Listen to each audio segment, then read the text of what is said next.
Kemudian yang kedua adalah irigasi, Pak.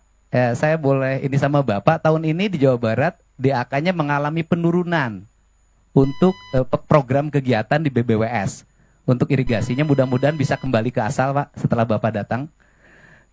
Kemudian yang berikutnya, para petani ini harapan kalau di tempat lain ada ekstensifikasi, kemudian di Jawa Barat justru dalam setiap waktu terjadi alih fungsi lahan.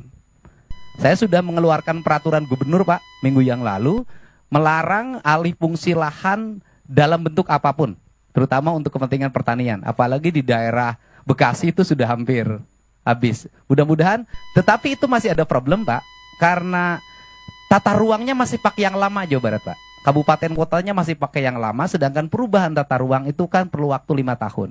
Nah, sistem izinnya kan pakai OSS. Jadi ketika orang mengajukan izin sawah, kalau di tata ruangnya diperbolehkan, izinnya keluar dari pusat, Pak.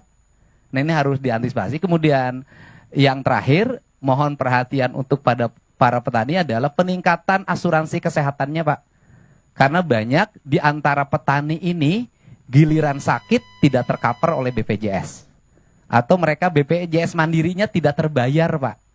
Bahkan kadang ada bayi yang ditahan di rumah sakit, tapi mulai tahun ini nggak boleh ada lagi.